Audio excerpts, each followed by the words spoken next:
Today we have a word which is entitled to not leave your salvation. Neno ambalo tunalo leo kichwa hiyo inasema usiache wokovu wako. Don't leave your salvation. Usiache wokovu wako. Amen. Amen. So in this word, when I went to look into the world according to the word salvation, wakati nilienda chunguza kwa ajili ya hii neno kuhusu wokovu, I found out that there are so many people who are a little bit like disappointed in several situations. Kuna watu wengine ambao wamevunjika moyo kwa situation mbalimbali. Because of this disappointment they went through in their lives. Kwa sababu ya kuvunjika moyo wamerudi nyuma. They come in the church. Wanakuja kanisani.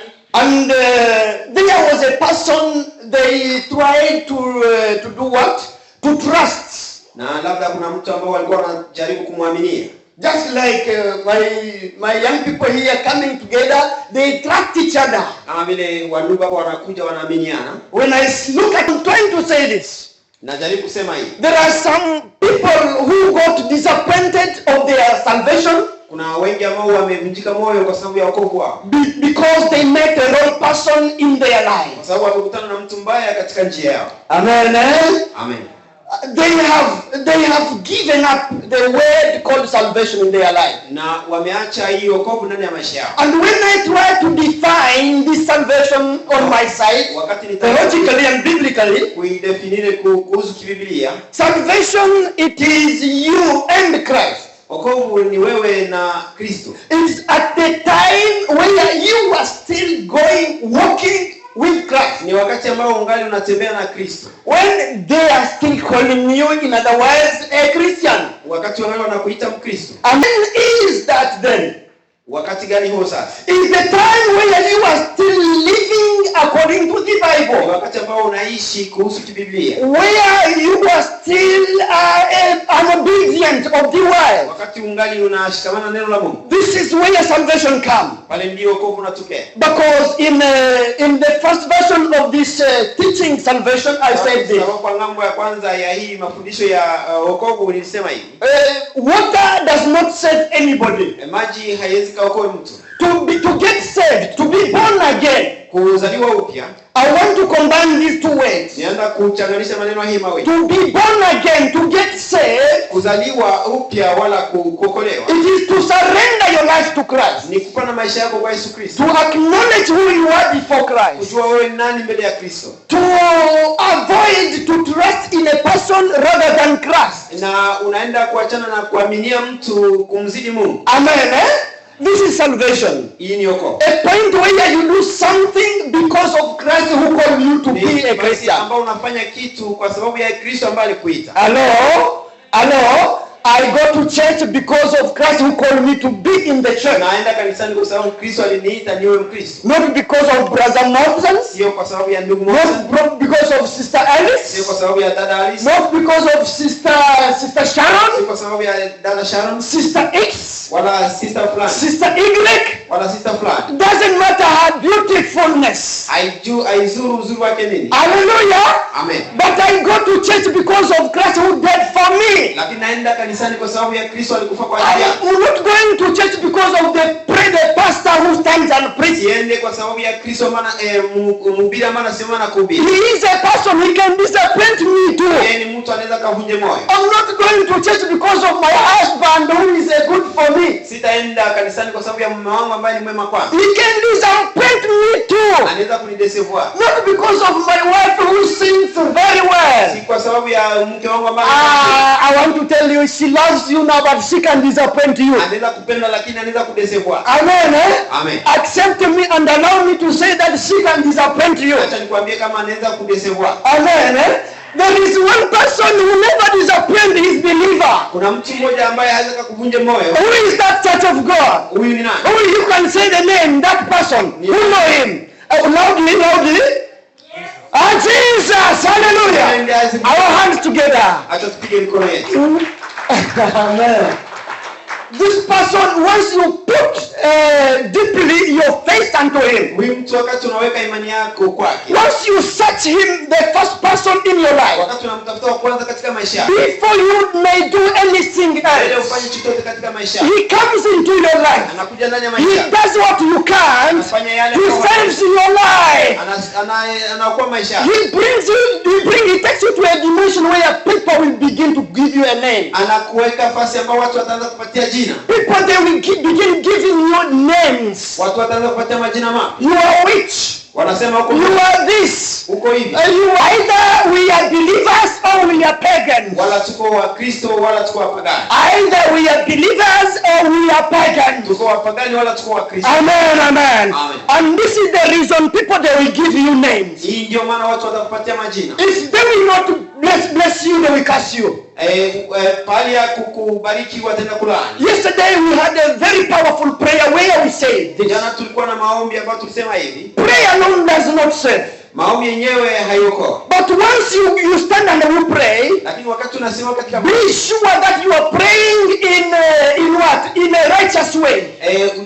Uhakikishe kwamba unaomba kwa njia nzuri. You are pured by the blood of Christ. Uko Mkristo, uko unasafishwa na damu ya Yesu. And your action outside, they are reflecting who you are, your Christianity. Matendo yako nje inaonyesha wewe nani kama Mkristo. They are reflecting your prayers you are praying. Yanaonyesha maombi yako ambayo unaomba. Otherwise it is in vain you are doing it. Na bila hiyo unaifanya kazi bure. Without sanctification, bila utakaso, without salvation. bila wokovu. Amen, eh? Amen.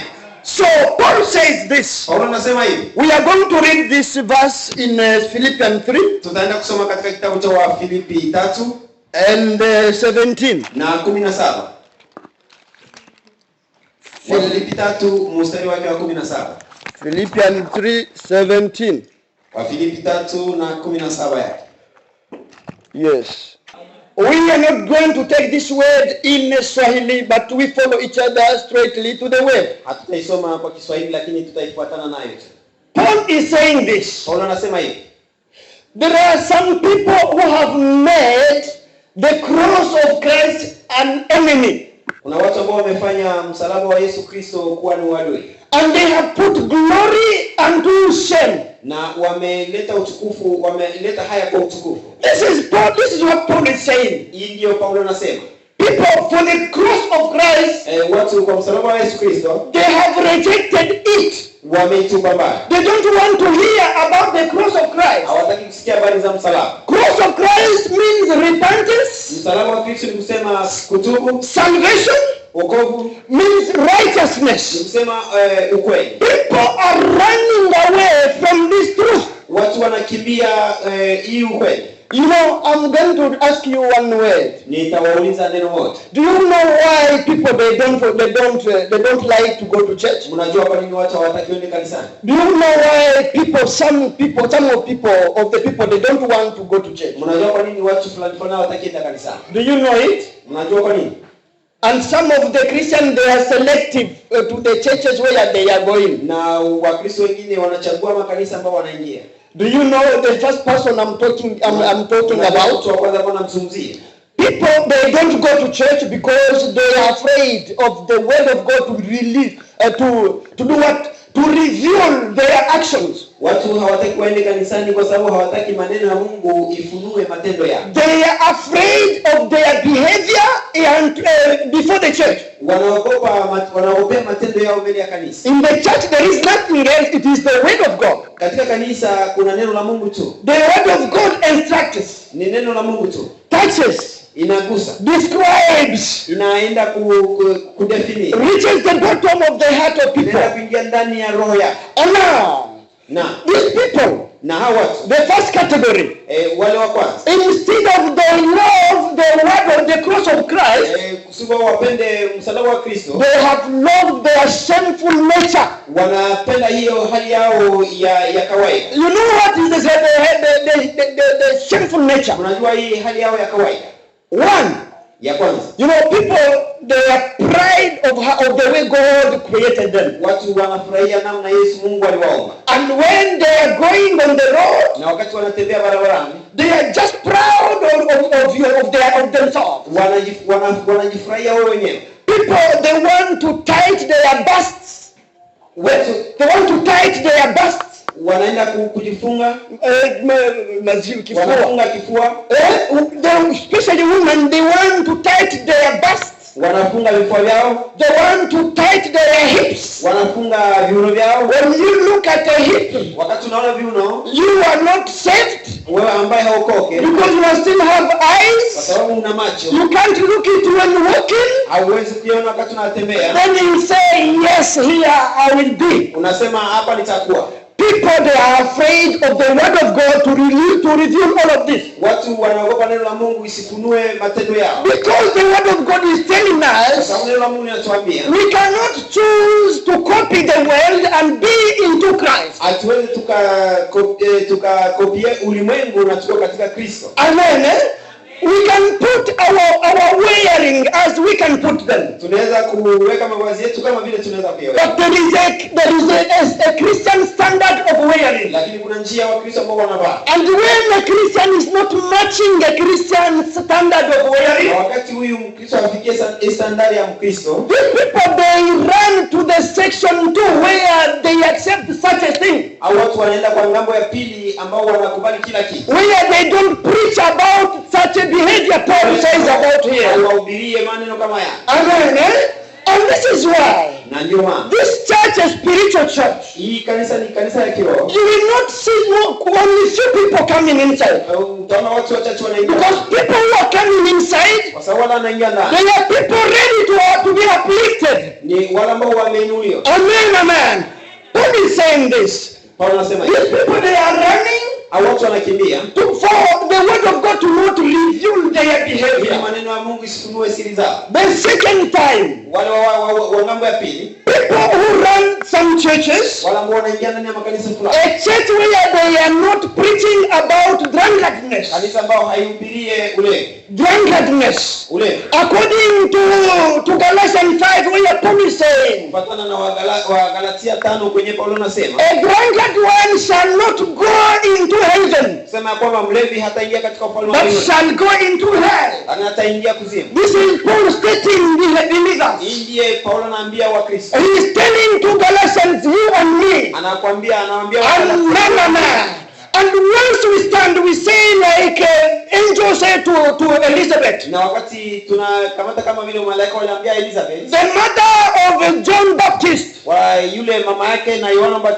the son you shall give birth to will no longer drink neither wine nor fermented drink. Hallelujah. Amen. This drink is a drink in Daniel chapter 5. Where Daniel is saying to the king, I will never defile myself with your wine and fermented drink, because I must not take it. Amen. He said instead, bring me some vegetables and water, and then you will see within 10 days what will happen to me. Hallelujah. Just we preach about these things, they are not loved in the world. This I talked about one time ago about three kinds of listeners. An aggressive listener, na kuna yule ambaye anasikiliza sana, and a life changing listener, na yule ambaye anabadilika maisha listener. Lakini yule ambaye anasikiliza when you are preaching about something which is regarding their life, wakati unazungumzia maneno ambayo yanaongeza, they only copy what is not true for them. Wanaangalia yale ambayo sio kweli. It is not what is true for the Bible, sio yenye ambayo inakuwa kweli, but what is not true for them, what they don't like in other words. Wanaangalia yale ambayo hawataki. Amen. And listen, tell you, the pastor talked again about this and that. Anasema walihubiri tena hivi walihubiri. Today we are talking about don't leave your salvation. Leo tunaongelea usiache wokovu wako. And then they say, again the pastor said you cannot leave salvation. Why you can't leave salvation if you want? Kwa nini mtu hawezi akaache wokovu? People, they are built on criticism. Watu wanajenga kwa hiyo aggressive listeners. Paul is saying this. Do not care about their spiritual life. Usijali na maisha yao ya kiroho. No matter how often they go to church, Japokuwa wanaenda kanisani. no matter the long those kind of churches they will take, Japo kanisa linachukua muda gani, no matter the number of those people will be in those churches, japokuwa namba gani itaingia katika kanisa hili, if there is no sanctification life, kama hakuna utakaso, there is no Christianity. hakuna Ukristo. And that's why salvation, Na ndio maana uko it is sanctification. ni utakaso. Without sanctification, Bila utakaso there is no salvation. hakuna uko. Amen. Amen. And sanctification comes from the obedience of the way. Na utakaso unakuja kwa kutii neno la Mungu. We just look into Luke 5. Tuangalie katika kitabu cha Luka 5. Luke 5. Kitabu cha Luka 5. And we will just stop at begin from 8 to 11. Kuanzia kwa 8 mpaka kwa 11. 8 says in Luke chapter 5. 8 nasema hivi kwa hiyo Luka mlango wa 5. When Simon Peter saw this, Wakati Simoni Petro aliona hayo, he felt that Jesus knees and said, akasema, "Go away from me, Jesus. uende mbali na mimi Yesu, Oh my Lord, Mungu wangu, I am a sinful man." mimi ni mwenye dhambi. For he and his companions were astonished at the catch of fish they had taken. Kwa sababu yeye na wenzao wote walikuwa wamechukuliwa. They were bound with their fish they had taken. Walikuwa wamefungwa na hiyo yale samaki ambao walikuwa wamenasa. 10 says this. Na akasema hivi. And so were James and John, the sons of Zebedee, Simon's partners. Then Jesus said to Simon, na Yesu akamwambia Simon, "Do not be afraid, Simon. usiogope. From now Kwa sababu tukutangia saa hii, on you will catch men. wewe utakuwa mvuvi wa watu. On you will catch men. Utakuwa mvuvi wa watu. And will no longer be a fisherman." Na hautakuwa tena mvuvi wa samaki. Amen, amen. Amen. So they pulled their boats up to shore Wakachukua hiyo nyavu zao nje. and left everything and followed Jesus. Na wakaacha kila kitu wakamfuata Yesu Kristo. I'm talking about the calling of Peter. Ninaongelea juu ya mwito wa Petro. According to salvation, Kwa kufuatana na wokovu. our word is to not leave your salvation. Neno letu ni usiache wokovu wako. Peter was called by Jesus. Petro aliitwa na Yesu Kristo. He accepted to follow Jesus. Akakubali kufuatana na Yesu Kristo. He accepted to go unto salvation. Akakubali kuingia ndani ya wokovu. But Peter, at the end, we are going to hear about it. Petro kwa mwisho tutaenda kusikia What happened? nini ambayo ilitokea. In Luke 5:8 to 11, Wakati unaangalia katika kitabu cha Luka 5:8-11. the Bible states that Biblia inasema hivi. they were fishers of fish. Walikuwa wanavua samaki. They were fishing fish. Walikuwa wanavua samaki. And then Jesus appeared to them Na Yesu akawatokea. and saw them fishing Na akaona wako wanaloa samaki. together with the sons of Zebedee. Pamoja na wana wa Zebedeo. Amen, amen. Amen. And then he told Peter, Akamwambia Petro, "From today, kutokea leo you are no longer gonna be a fisher of fish, hautakuwa tena mvuvi wa samaki. but you will be a fisher of men." Wewe utakuwa mvuvi wa watu. What happened? Nini ambayo imetokea? Let's read. Acha tusome. We take again John Acha tukamate Yohana 21, 21. and then we reach we begin to 1, we reach to 4. Tunaanzia 1 mpaka 4. The Bible said this. Biblia inasema hivi. Afterward, Jesus appeared again to his disciples Baada ya hayo Yesu akawatokea tena wanafunzi wake by the Sea of Tiberias. karibu na huyo mto wa Tiberia. It happened this way. Ikatokea kwa njia hii. Simon Peter and Thomas called Didymus, Petro ambao walikuwa wanaitwa Didymos, Nathanael from Cana in Galilee, na yule ambaye Daniel kutoka Kana Mgalilea, the sons of Zebedee, mwana wa Zebedeo, and 2 other disciples were together. na wanafunzi wengine wawili walikuwa wanatumika pamoja. In general there were 7. Na kwa ujumla walikuwa 7. 3 says, 3 inasema, "I'm going out to fish." naenda kuloa. Simon Peter told them, Petro akawaambia, "I'm going again into fishing." naenda tena kuloa samaki. And they said to Peter, na wakamwambia Petro, we will go together with you. tutaenda pamoja na wewe. So they went and got into the boat. Na wakaingia katika mtumbwi wao. But that night, na kwa usiku ule they caught nothing. hawakupata chochote.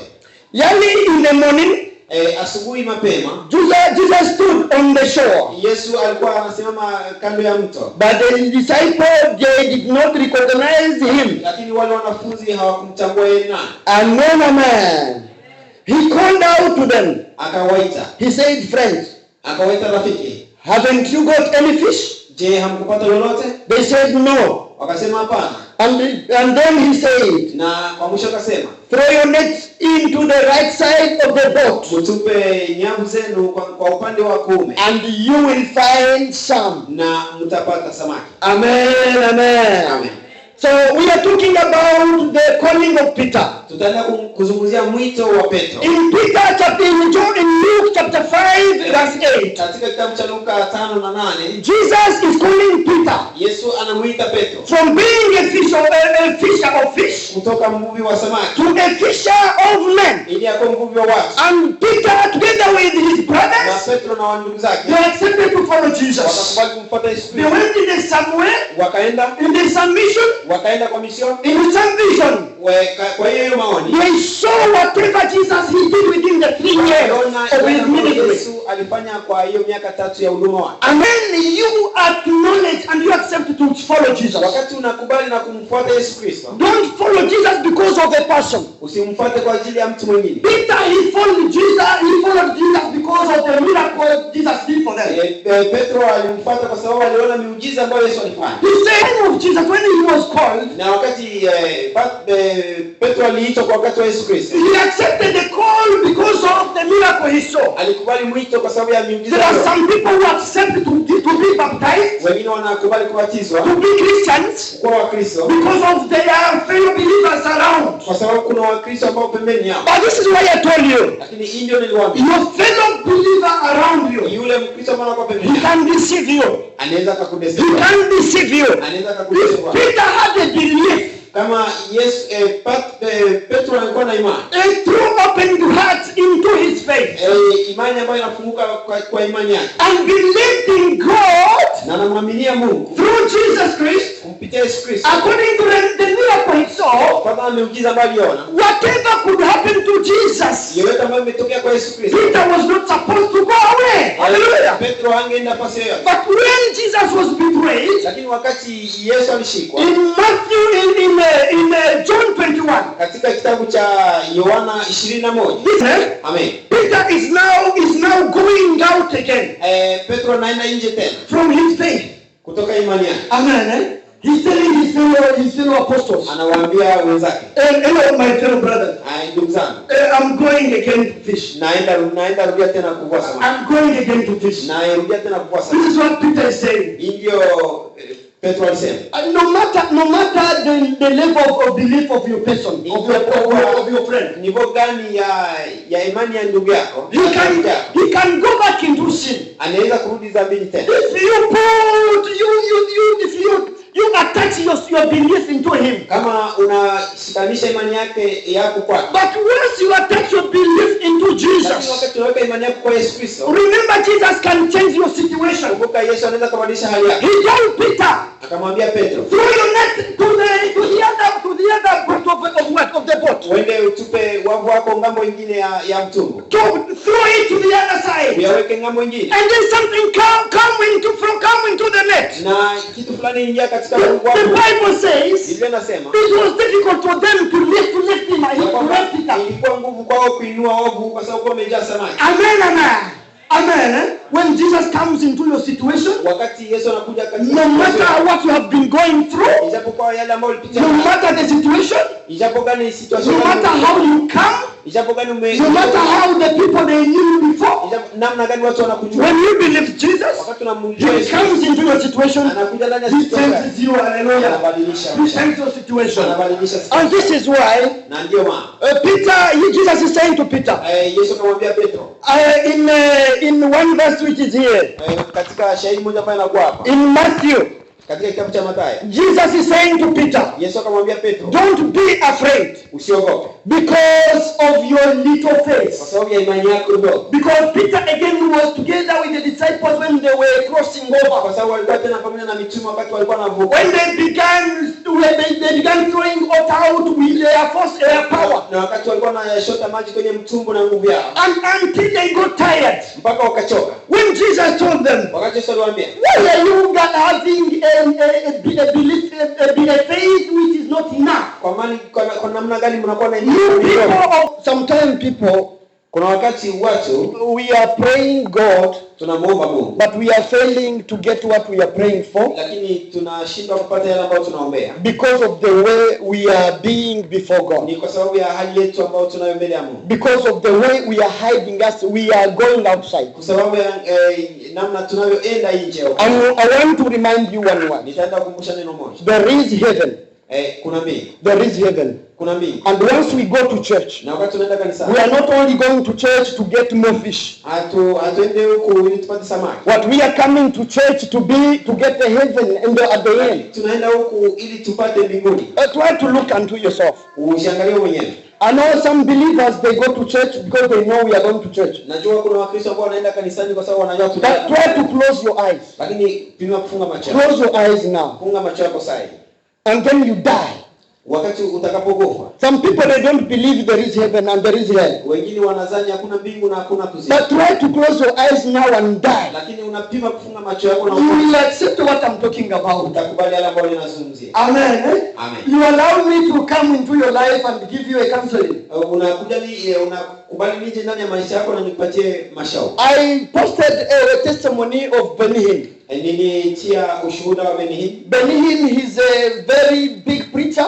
Benny Hinn ni mhubiri mkubwa. But he went through some situations. Lakini alipitia kwa hali mbalimbali. Where he divorced with his wife. Wakati alienda kuachana na mke wake. And at the end he got a vision. Na kwa mwisho akapata maono. He went to heaven. Alienda mbinguni. And before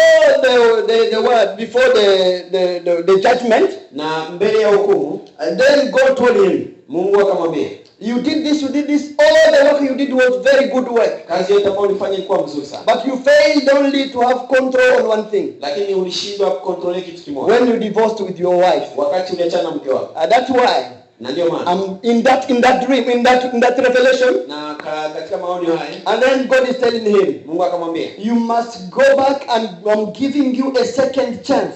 Urudi tena na kupatia chance ya pili. Don't spoil this chance any longer. Usipoteze hii bahati. And testify to people in the world. Na wende waambie watu katika ulimwengu. And repair together with your wife. Na wende ukatengeneza na mke wako. And this is only one thing you are missing. You are failing to get in your life. Kitu kimoja unakosa. Amen, amen.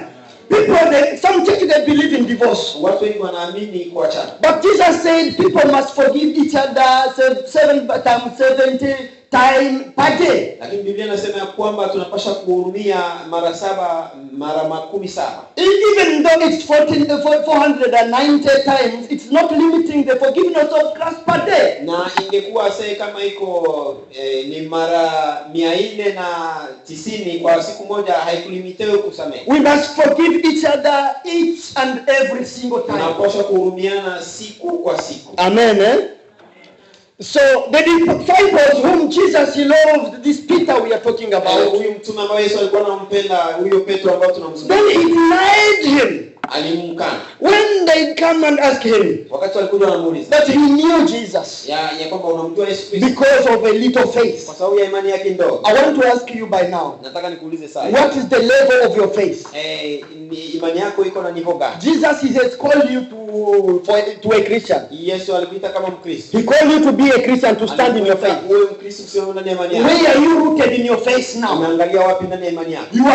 We are still being carried with a storm in your life. Ungali unapitia ndani ya dharura ndani ya maisha yako. Things are happening in your life. Kuna vitu vilipitika katika maisha yako. And you are asking yourself what to do again. Na unajiuliza nitafanya nini sasa? Remember there is Matthew 11:28. Unakumbuka katika Mathayo 11:28. You bring all your burdens to Jesus. Inasema njoni kwangu ninyi nyote mnaosumbuka. He can give you a rest. Naye atakupatia pumziko. You are still carrying the bitterness in your life. Lakini ungali unaichukua ndani ya maisha yako. You are failing to get even a mutual reconciliation in your family. Unashindwa hata kureconciliation ndani ya maisha yako. Within your working place.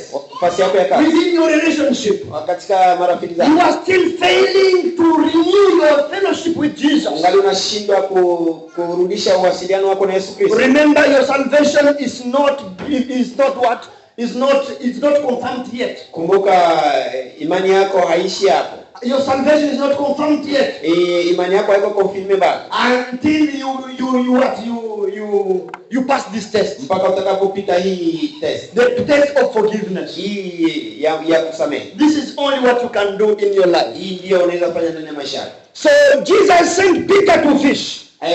Yesu alimtuma Jesus sent Peter to fish. Yesu alimtuma Petro aende alove samaki. This is the second part of Peter's calling. Hii ndio fasi yake ya mwito wa Peter kwake. To show you who was Peter in his calling. Kuonesha Petro alikuwa nani katika mwito wake. There are some people who are walking like Peter in their life. Kuna watu ambao wanatumika kama Petro ndani ya maisha yao. In Matthew 17:25. Katika Mathayo 17:25 and to 27 mpaka 27. Here Jesus met again a situation. Hapa tena Yesu anakutana na situation nyingine. Where they were supposed to pay taxes. Wakati ambao walikuwa wanapaswa kulipa uhuru. Amen. They were supposed to pay taxes. Walikuwa wanapaswa kulipa kodi. Jesus told Peter. Yesu akamwambia Petro, you go into the sea. Uende uko ndani ya bahari. And fish a fish. Na uende ukaloe samaki. And then you open its mouth. Na utafungua kinywa cha samaki. You will see a coin inside. Utaona kichele kiko ndani ya kinywa chake. And through that coin, na kupitia hiki you will take it and you pay your tax and my tax. Uende ukachukue ulipe tax yako na mimi. Amen. I'm asking myself when I reach here. Na jiuliza mwenyewe wakati tunafika. How did Jesus know Peter he had his fishing tool? Alikuwa anajua namna gani kama huyo Petro alikuwa na ndoani yake. How did Jesus know Peter he had his fishing tool with him? Namna gani Yesu alijua kama Petro anakuwa na ndoani yake? There is some people who got saved. Kuna watu ambao wameokoka. But they have never surrendered their life to Jesus. Lakini hawayapana maisha yao kwa Yesu Kristo. They are saved in the church. Wanaingia ndani ya kanisa. But they are still carrying their bad behaviors. Wanachukua tabia zao za nje. I know there is these people. Na kuna watu kama hao. And these people, they are kinds of people I talked about before. Na ni watu ambao tuliwazungumzia mbele. They criticizing people. Wanaenda kuwakritike watu. Coming in the church. Kuingia ndani ya kanisa. The word sanctification. Neno utakaso. The word forgiveness. Neno msamaha. Even though you preach, I don't know on which level. Ijapo uhubirie kwa kiwango namna gani. You shall you will not see anybody to ask forgiveness before God. Ataona mtu analomba msamaha. The word touches people's head. Watu kama hao. The word of God touches the people's head. Neno la Mungu linagusa watu. God touches their behavior.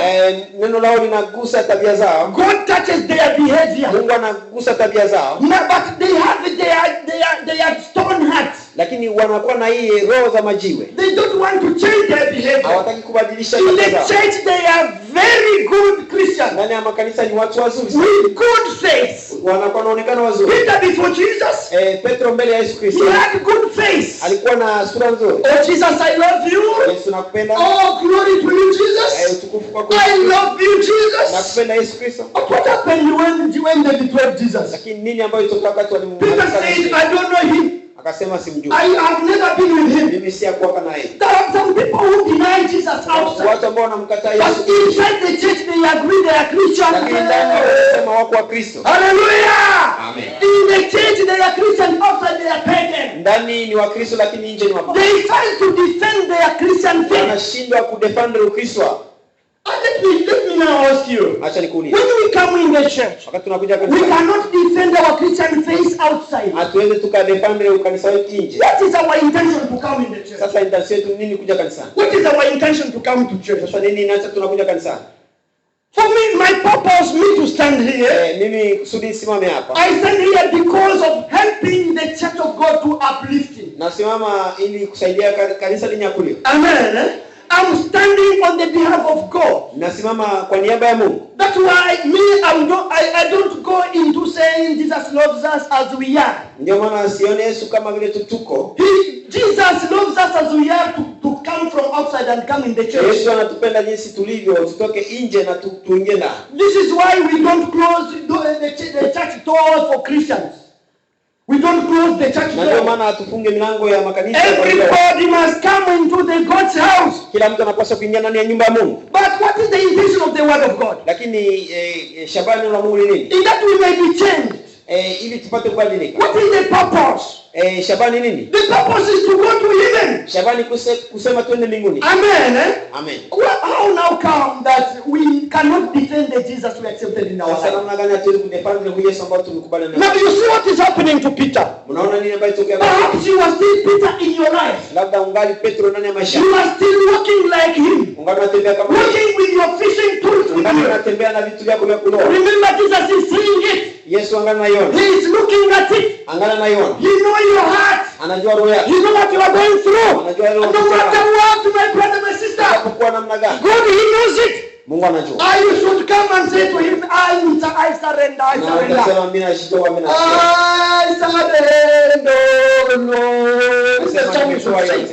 Amen. Amen. Amen. That is why believers. And then how come Peter was a disciple now? Whom Jesus gave the key. For the kingdom up and on the hill.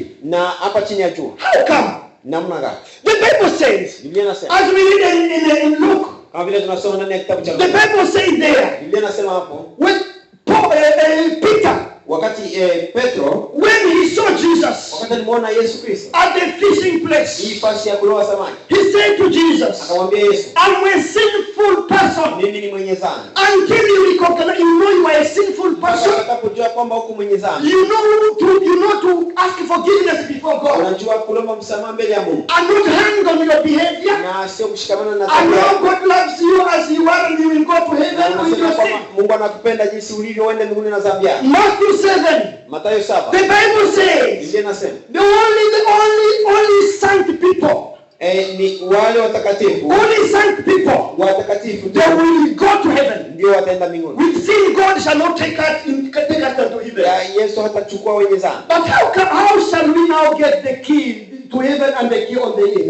What the Bible tells us, 100% in heaven and 100% in earth. My brother, my sister, it's only through forgiveness. Amen. Amen. This is where Jesus is sending us in Matthew 18. Yesu anatuambia katika kitabu cha Mathayo 17. Matthew 18. Mathayo 18 and 21. Na 21. When Peter asked him, wakati Petro alimuuliza, the same Peter, huyu Petro, Jesus, as you say we must forgive to be sanctified. Unasema tunapaswa kusamehe ili tupate kutakaswa. We must forgive our fellow brothers and sisters. Tunapaswa kusamehe ndugu zetu na dada zetu. How many times my fellow brothers shall you offend me and then keep saying I forgive you, I forgive you, I forgive you? Nitamsamehe huyu ndugu wakati anaponikosea. I will get tired. Nitachoka. People, they are offending me all the time. Watu wanakosea kila siku. In other words, kwa njia mbalimbali. Peter said to Jesus, lakini Petro akamwambia Yesu, okay, 7 times. Akamwambia mara 7. Okay, 7 times. Petro akasema mara 7. Hallelujah. Amen. What Jesus said to Peter? Yesu alimwambia nini? 7 times is you saying. Akamwambia Petro, wewe unasema. As you say 7 times. Kama vile unasema mara 7. 7 times 70 times per day. Chukua hii mara 7 mara 17 kwa siku. I'm asking you. Nakuuliza. How many times do you forgive your fellow brother, your fellow sister? Mara ngapi unamhurumia ndugu yako wala dada yako kwa siku? When you offend him. Wakati unamkosea. When you have offended him. Wakati alikukosea. You are now are you a true carrier of the cross of Christ? Je, uko mtu mzuri maana chukua msalaba wa Yesu Kristo? Or an enemy of the cross of Christ? Wala uko adui wa msalaba wa Yesu? Amen. Amen. Amen. Because once you cannot forgive in your life, wakati hauwezi kusamehe ndani ya maisha yako, you are saying this problem I cannot get out of it any longer. Hii siwezi kutoka ndani yake. This wife have offended me too much. Huyu mwanamke amenikosea sana. My friend have offended me too much. Huyu ndugu yangu amenikosea sana. My fellow brothers have offended me too much. Ndugu yangu amenikosea sana. I cannot forgive any. I forgiven many times. I can't forgive any longer. Brothers and sisters, we must forgive. No matter how many times we have forgiven, we must continue forgiving our fellow brothers. This is why, for you to be forgiven, you must acknowledge who you are. You must acknowledge who you are. Know who you are before the Lord. You know what you are going through. Remember, God is seeing it. You remember, God looks into your heart and sounds it. According to Romans chapter 8 and verse 27. And God, Paul is saying this. God, He knows the bottom of the heart. Can I tell you something? You can hide Captain. Unaweza kumficha Kapi. You can hide Samuel. Unaweza kuficha Samuel. You can hide Patrick. Unaweza kuficha Patrick. You can hide Justice. Unaweza kuficha Justice. But you cannot hide God. Lakini Mungu hawezi kumficha. Amen. Amen. Why Ichabodism is taking place in the lives of believers? Wakati maisha why Ichabodism is taking place in the lives of believers? Wakati hiyo inasema imani imeisha katika maisha ya wana wa Mungu. Wakati gani utukufu haiko katika maisha wa Kristo? It is when you are walking and you have people relationship around you, but you cannot at any time know that you can even do something wrong to your brother.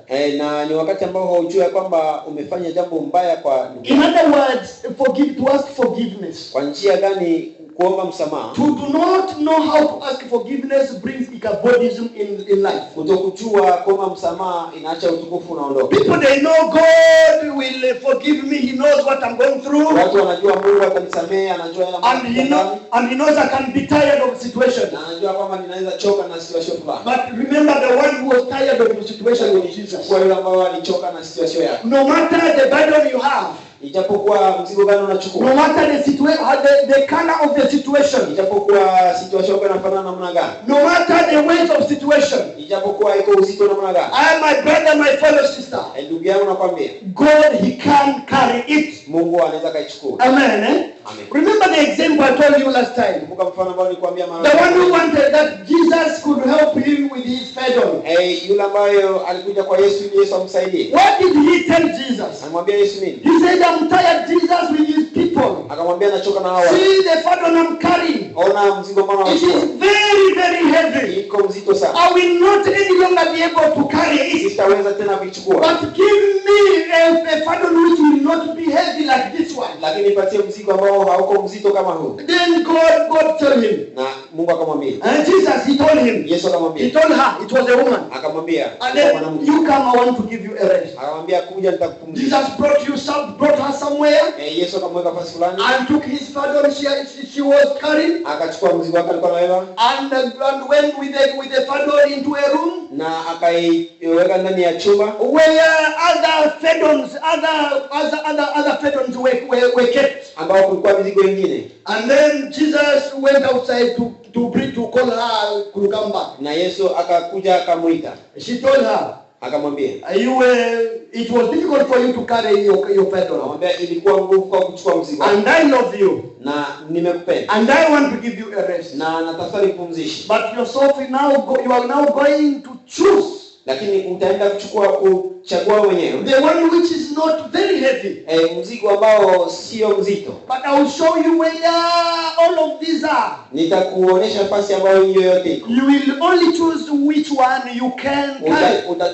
Utaamua ya wapi ambao unaweza ukachukua. This woman went into the pardon room. Wakaenda nafasi ambapo kulikuwa mizigo.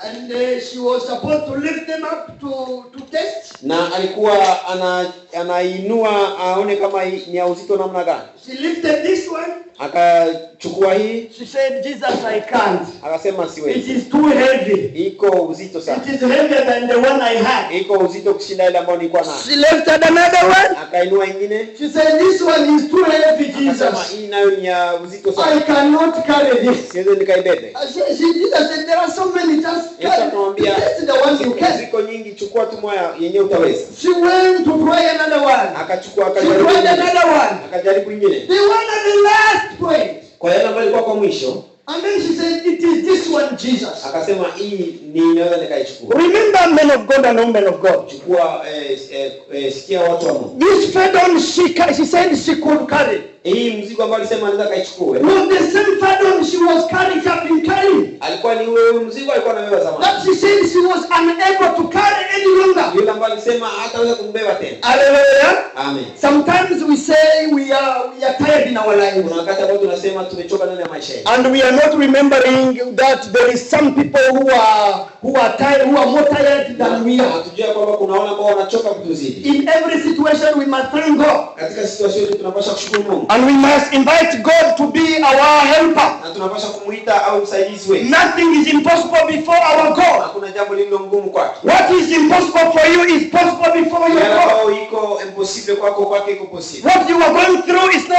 not impossible before your God. You agree to live. Iko impossible mbele ya Mungu. It's not impossible before your God. You agree to accept. Impossible ya Mungu ambao unamkubali. Amen. Eh? Amen. There's something which is there. Lakini jambo ambalo liko hapo Is you to be attached. ni wewe kushikamana, To be committed. uende kujiunga na Yesu. Not because of the person in the Si church. kwa sababu ya mtu fulani ndani ya kanisa. Not because of a person in your Christian Si kwa faith. sababu ya mtu wa fulani ndani ya imani yako. Not because of a person who called you into Christianity. Si kwa sababu ya mtu ambaye alikuita katika Ukristo. But because of Christ whom you accepted. Kwa sababu ya Yesu Kristo ambao ulimkubali. Amen, amen. Eh? Amen. Amen. Eh? Can we stand up, please? Tunaweza kusimama? And then there is something we can do. Tunaweza tukafanya jambo fulani. For us to get out of the problematics we are going through. Kusudi tutoke katika yale ambayo tunapitia ndani. There is still time. Kuna wakati. There is nobody who is condemned. Hakuna mtu ambaye anatushtaki. Nobody who is condemned. Hakuna mtu ambaye anashtakiwa wala amehukumiwa. Jesus is still alive, the one who saved the ones you knew before. Yesu angali anaishi, yule ambaye aliokoa yule ambaye unajua leo. He can still save your life. Anaweza angalia kaokoe maisha yako. What you only do by now, Yale ambayo unahitajika kufanya saa hii. it's the assessment of your alternatives. Hii ni yale yanatokana na wewe mwenyewe. The assessment of your Ni alternatives. heshima yako ya yale ambayo unaweza kufanya wewe mwenyewe. What did you go through? Yale ambayo unapitia ndani. What have you been going through? Nini ambao ulipitia ndani. To just count them. Uhesabu. See what you have been going through. Na uhesabu ulipitia nini. Perhaps since you have been saved, Labda tangia umeokoka. since you gave Jesus your life, Tangia umempokea Yesu Kristo ndani ya you maisha yako. have never repented in your life. Haujaweza kukiri ndani ya maisha yako. You have never repented in your life. Haujaweza kutubu ndani ya maisha yako. You have been walking like Peter in his Christian faith. Ulikuwa umetembea kama Petro ndani ya Ukristo wake. Walking with Christ together with his fishing tools. Kutembea na Yesu Kristo na umekuwa na vyombo vyako vya kuvua. Remember, Jesus is saying this. Kumbuka Yesu anasema hivi. Amen. Eh? Look what you have been going through. Angalia yale ambayo ulipitia ndani. These are problems and challenges which are bringing you all the problems you have in your life. Ni matatizo yote ambayo ulipitia ndani na maisha yako. Is it a man who left you? Je, ni mwanaume ambaye alikuacha?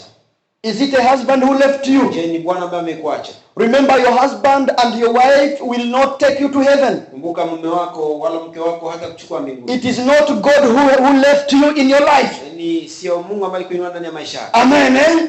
God can still restore your life. Mungu anaweza akageuza maisha yako. Just repent and see.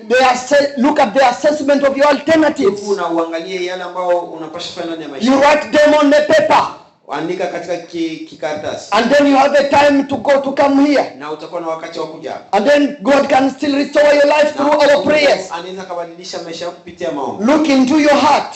Ona ndani ya roho yako. What have you been believing in your life? Nini ambao ulikuwa unaamini ndani ya maisha? The way you have been showing your Christian life, the identity outside. Njia ambayo ulionyesha Ukristo wako huko nje. Yeah, let me tell you, brothers and sisters. Acha nikwambie ndugu na God can still save your life. Mungu anaweza kuokoa maisha. Nothing impossible before our Lord. Kuna kilicho ngumu kwake. Amen.